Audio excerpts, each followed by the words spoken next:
जोङो दिनैनि बे हाबाफारिखौ जोङो साननैनि हाबाफारि लानानै जों खुंनो नागिरदों। जोङो दिनै खुंनानै 19थि खेब जाबाय। 2004 मायथाइयावनो जों बेखौ स्टार्टिं खालामदों। बेखौ जोङो हाबाफारि बायदियै जोङो दिनैहाय नाम्बार 1 हारिमुवाथ' थाबाय, कालसारा थाबाय।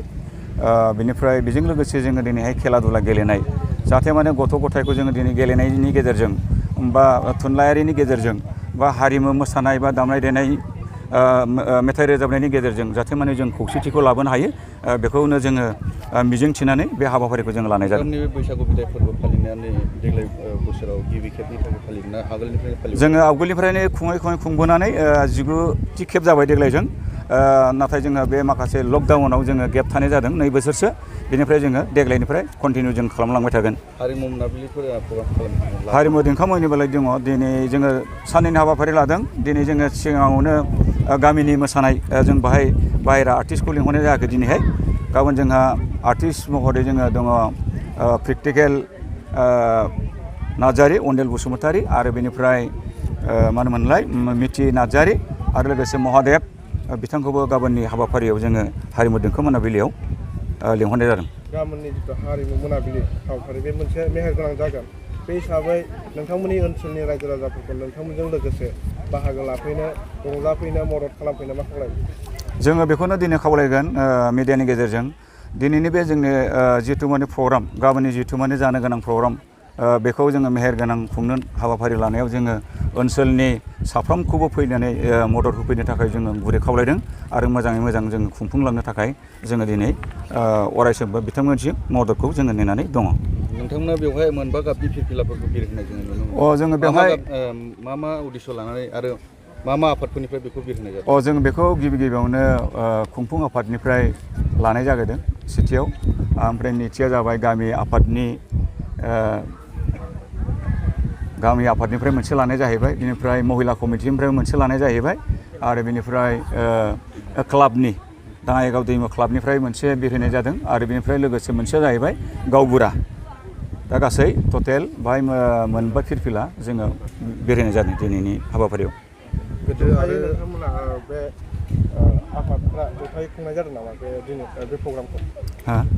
जथायै नोंथांमोना बे प्रग्रामखौ खुंनाय जादों नामा? जथायै माने बेखौ जोङो खालि ओनसोलनि नङा, खालि अनलि फर गामिनिल' जोंना बेयो। गामिनिल'। जों गामि थारमाने जोंना ओरै मोनसे आं दिनै मिडियानि गेजेरजों बेखौनो बुंनो लुबैयो। जोङो दिनैनि बे गामियाव more than 80 जननिबो बारा जोंनि गामियाव साख्रि आवलाफोर दङ। बिथांमोना एखे माने गोबां जायगायाव बिदिनो साख्रि मावनानै थाहैबाय। बेंटल गेटनिफ्राय आरम्भ खालामनानै दिनै तालिगावनिफ्राय आरम्भ खालामनानै गोबां बिसोरो बाहेरायावनो दंहैयो। बिथांमोना बिहरनाय लोगो लोगो अनसुंथाइखौ जों मोननो हायो। आरो लोगोसे बेवहाय खुनु रावबो अबजेक्सन खालामाबालानो गामिनि आइ आफा बिदा फंबायफ्राबो जा एसे फैसा हरो जों बेजोंनो बैसागुखौ जों खुंफुङो। जोंनि दाङाइगावनि बैसागु फोरबो जि बिदायखौ जोङो लानायनि जि थांखि, जोङो मोनसे ओनसोलाव जोंना मोनसे आनसलिक दङमोन। बे आनसलिकआव जोंनि मोसानाया थोजासे मोनहैयाखै। बिनि थाखाय जोङो मेन टारगेटखौ लादों। जों गामियाव एसे गाजा गोमजा खालामफिननो बेफोरबायदि जोङो टारगेट लानानै 2004निफ्राय जोङो स्टार्ट खालामदों।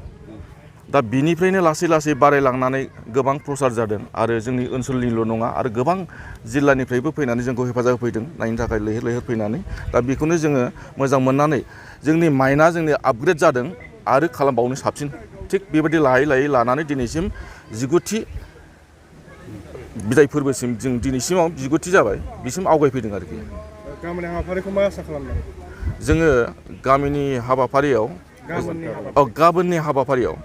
गाबोननि हाबाफारियाव जोंहा आलासिफोर लेंहरनाय दङ। बावहाय जोङो मिथि नार्जारि, बिथाङा सिंगार आरो एक्ट्रिसबो आरो एंकरिंबो बियो।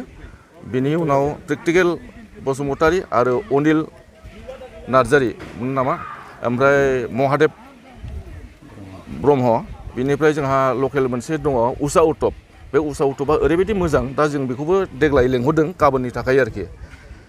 माबायदि जागोन आसा खालामदों? जोङो आसा खालामदों बयबो नेनानै दङ। जों गामियाव दाङाइगाव होनोब्ला माने फांसन प्रग्राम मोजां जायो, बेखौ जों आसा थिनानै गाबोनखौबो जों मोजां जागोन साननानै जों दा बेखिनि आगान सुरदों आरोखि।